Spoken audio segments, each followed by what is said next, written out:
Estamos de volta com o Vida Saudável e agora nós vamos falar sobre refluxo. Esse é um problema que afeta muita gente e são sintomas que às vezes podem ser confundidos até com sintomas de uma alergia. Você sabia disso? Então, a partir de agora, nós vamos entender melhor por que algumas pessoas têm refluxo, se esse problema tem cura, quais são os sintomas. E você que está em casa pode participar enviando a sua pergunta para o médico especialista que vai estar aqui, que já está aqui com a gente no estúdio. Manda sua mensagem para o 869-9927-0783, é o nosso WhatsApp. E nós convidamos o médico gastroenterologista, Dr. Antônio Moreira Filho, para nos ajudar a entender melhor como que funciona o refluxo, por que as pessoas têm refluxo. Seja bem-vindo, doutor Moreira Filho. Um prazer em tê-lo aqui no Vida Saudável. Boa tarde, Nayara. Muito obrigado pelo convite. É um tema muito importante, né? E é sempre bom debater um pouco sobre esse assunto, porque sempre gera muitas polêmicas e discussões.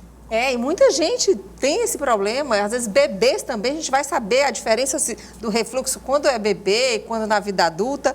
E eu gostaria que o senhor começasse explicando para a gente, doutor, o que é o refluxo? Pois bem, se me permite uma correção, o nome correto seria doença do refluxo gastroesofágico.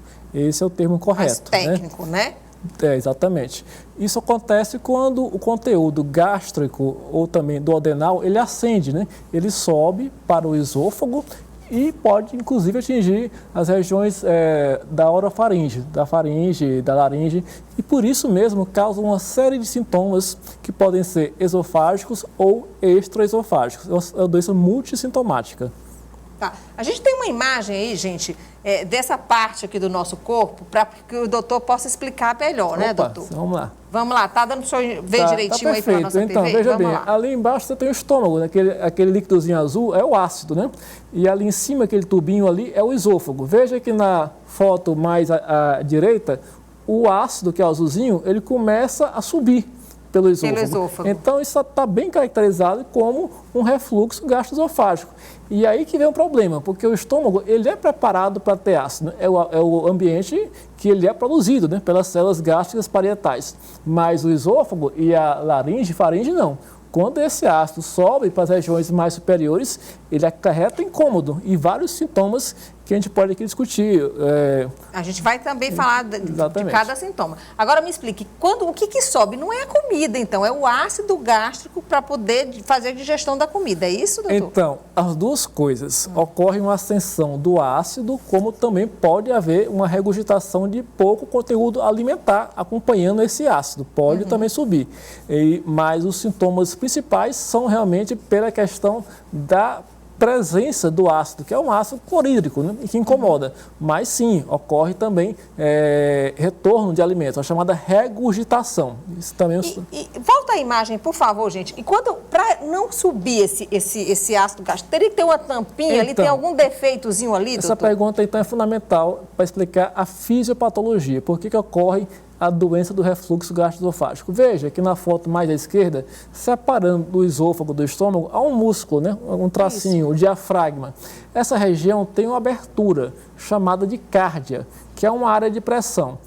Para ocorrer o refluxo, duas coisas vão ocorrer.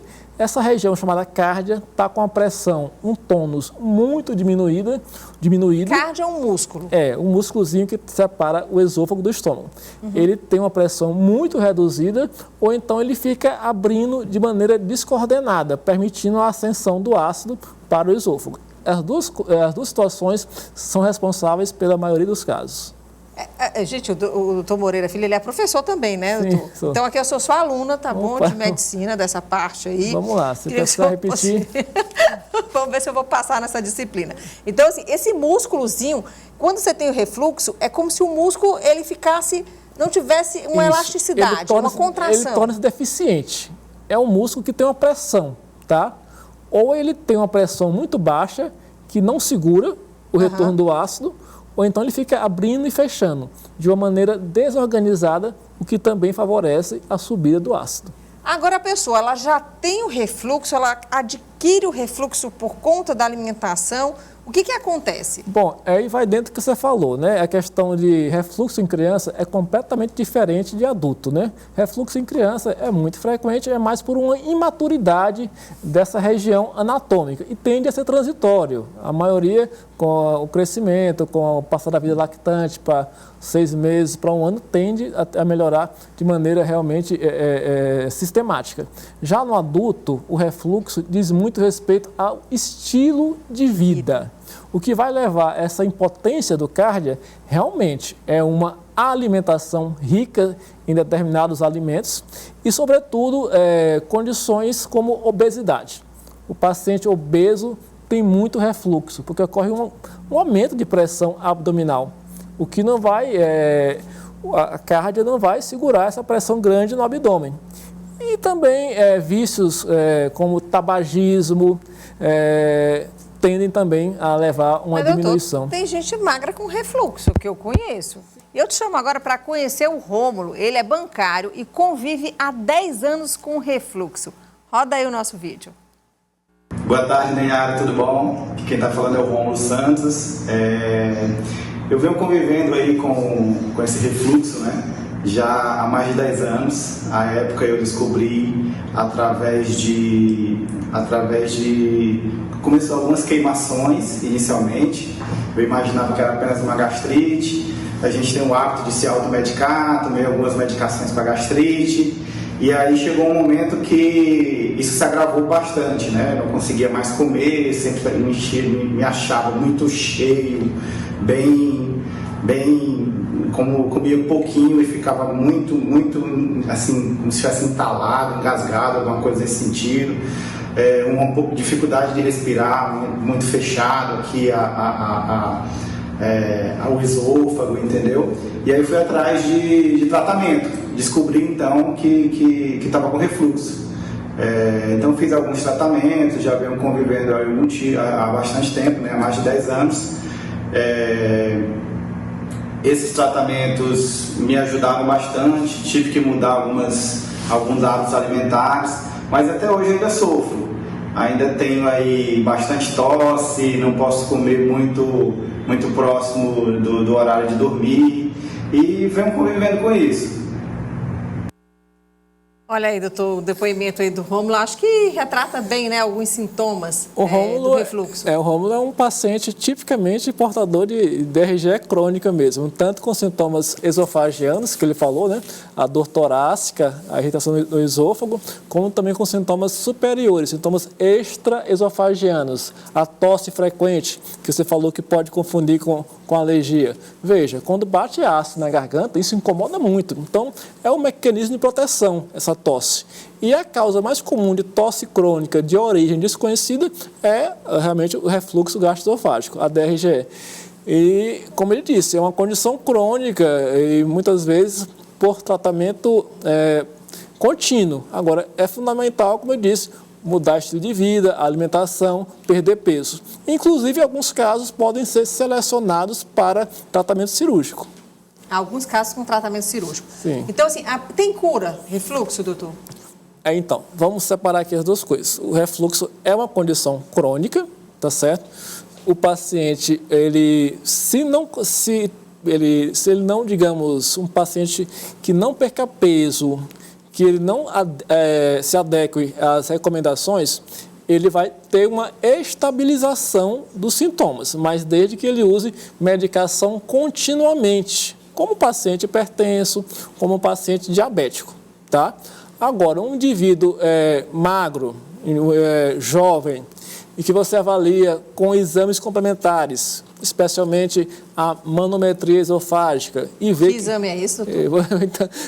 E vê que ele tem uma pressão baixa na cárdia, esse paciente é um bom candidato para a cirurgia laparoscópica, a videocirurgia, e vai ter, sim, uma excelente resposta. Respondendo aqui a sua pergunta, o principal exame para diagnosticar DRGE, o exame inicial, é a endoscopia digestiva alta, que não precisa ter medo, é feito com sedativo, com anestesia. As pessoas têm um pavor desse exame, mas basta escolher o local correto, a clínica correta, que tudo vai sair bem.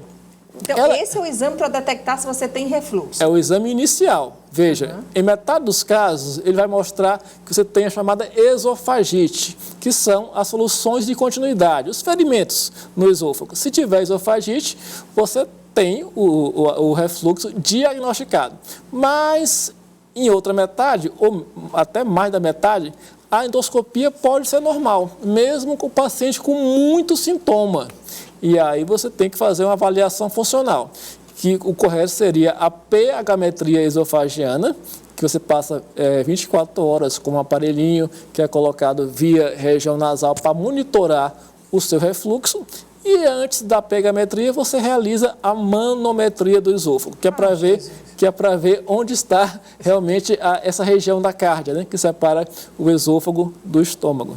Tá certo? Eu já vi, você é um professor bem didático, então a gente tem aqui o resumo dos sintomas do refluxo. E eu estou chamando, o senhor já me corrigiu, mas porque as pessoas entendem mais como refluxo, claro, né, como um termo mais popular. Então, olha, sensação de queimação que pode atingir a garganta e peito, além do estômago, correto? Corretíssimo, é a chamada pirose. A pirose é aquela queimação que sobe aqui da região do epigástrico até a garganta. Arroto.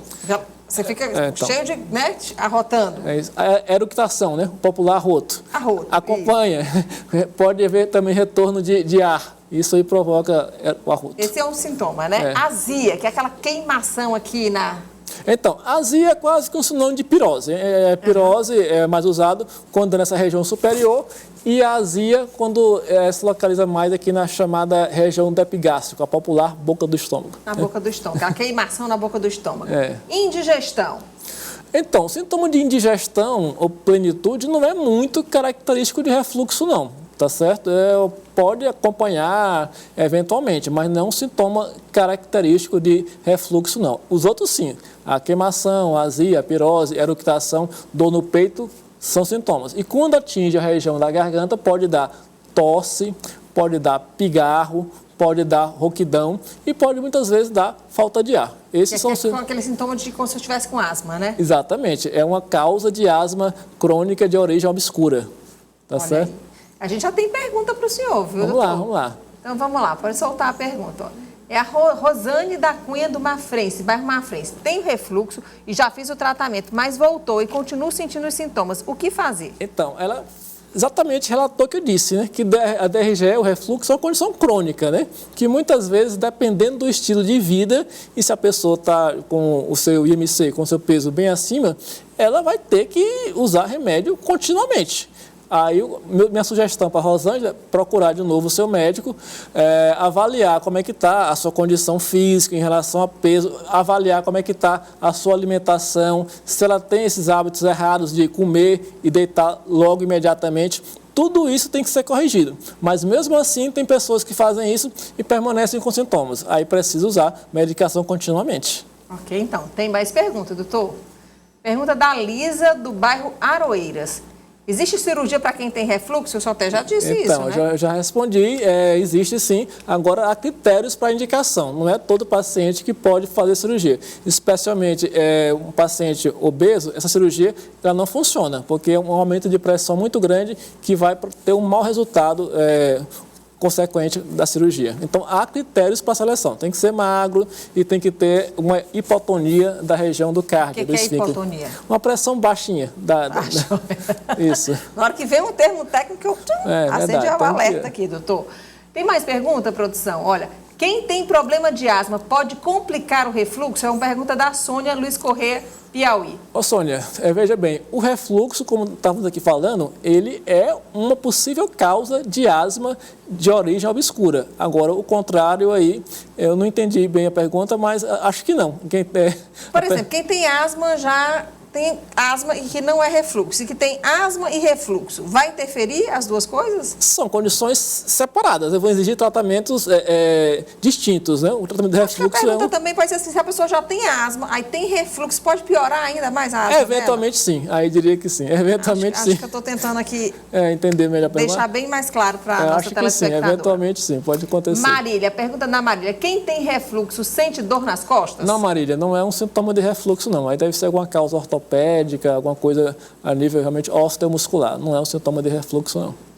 Tem mais perguntas, gente? Olha aí, Liara Estrela, bairro Cidade Nova. Eu tomo omeprazol 20 mg há 15 anos. No dia em que eu não tomo, fico com azia. vou ter que tomar esse remédio para sempre? Novamente, aquilo que eu falei, há pessoas que precisam usar medicação a vida toda. Agora, uma coisa importante que eu não falei, ela usa omeprazol em uma dose baixa, né? Na realidade, 20 mg, a dose correta é 40. E existem várias outras medicações, os chamados inibidores de bomba protônica, que podem ser, o omeprazol é o mais conhecido, né? Mas tem vários outros que você pode, eventualmente, tentar fazer um rodízio, né? Uma mudança de medicamento, e esse novo medicamento possa ter um efeito terapêutico melhor. Doutor, agora, tem alguns alimentos que eles são gatilhos para quem tem refluxo. Sim, especialmente cafeinados, café, chocolate, frituras, cítricos, esses são os mais conhecidos. Pimenta. Pimenta, desculpe. Pimenta também, bem né? lembrado, olha, condimento. gente, eu vou relatar aqui para vocês, eu tenho um refluxo e que se eu comer algo com pimenta, pronto, eu começo a crise e aí tenho que passar a fazer o tratamento para poder dar certo. Com certeza, doutor. Condimentos também devem ser evitados, pimenta especial. Farofa. Farofa também, mas não é do que mais incomoda, né? Mas o que mais é coisa ácida, não é isso? Fritura, café, chocolate, condimentos, esses são os que mais incomodam, sim. Tá? E, gente? A bebida alcoólica. Bebida alcoólica é um capítulo à parte, né? Cerveja. Eu tenho uma pessoa que tem refluxo, que é um colega, que ele ficou muito triste, que ele tem que parar de tomar cerveja, porque se ele tomar cerveja, começa a crise. Porque a cerveja é muito gasosa, né? E aquela espuma da cerveja, ela tende a se acumular aqui na região superior do estômago, chamado fundo do estômago. E isso provoca mais sintoma de refluxo. Então, se for para ingerir alguma bebida alcoólica, é melhor que seja algo destilado em pequenos volumes, né? Que a gente sabe que cerveja a gente bebe com mais vontade e em grandes quantidades. Então, eu recomendo bebidas destiladas com controle em pequeno volume. Mesmo vale para os refrigerantes. Refrigerantes, isso, exatamente. Especialmente a base de coca. Exatamente. Se ficar tomando coisa com gás, aí piora mesmo, né, doutor? Exatamente. Tem mais pergunta. Hoje, o meu pai está fazendo esse exame. Vai monitorar até amanhã. Há anos ele sofre com refluxo. É o seu Manuel, a Carliene, olha aí, do bairro Saci. Que exame é esse, doutor, que ele vai fazer? Falei, que o senhor falou, né? É a pegametria, né? Ele está com a sondinha aqui no nariz. Como que é o nome? Pegametria esofagiana. Passa-se uma sondinha pelo nariz, que fica no esôfago, monitorando se está batendo ácido lá. E esse ácido que se bater vai ser registrado naquele monitor que ele está na cintura.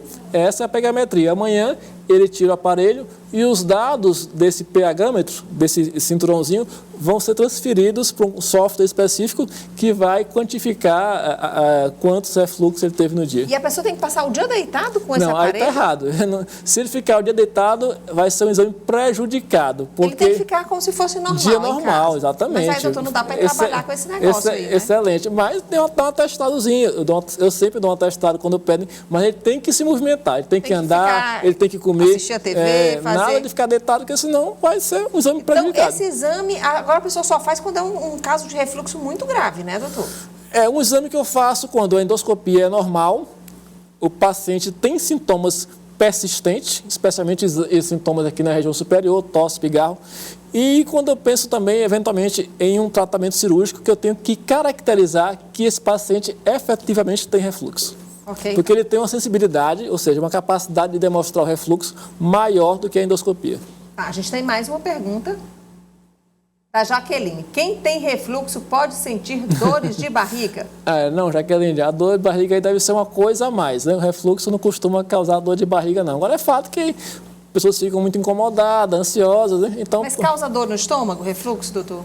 No estômago, não. Ele causa mais dor daqui para cima, na realidade. No estômago, não. A não ser que tenha alguma outra condição ácido péptica associada, tipo gastrite, úlceras, que acompanha. E refluxo pode dar gastrite? Não. São situações à parte que podem coincidir, mas não é que uma coisa cause a outra. Tá bom, então, doutor. Muitíssimo obrigada aqui pela sua participação. Acho que a gente conseguiu aí tirar muitas dúvidas em relação ao refluxo, né, doutor? Eu que agradeço a oportunidade e espero ter contribuído aí. Com certeza. Quando a gente traz um professor assim que é bem didático, fica muito boa a entrevista. Obrigada, viu? Muito obrigado.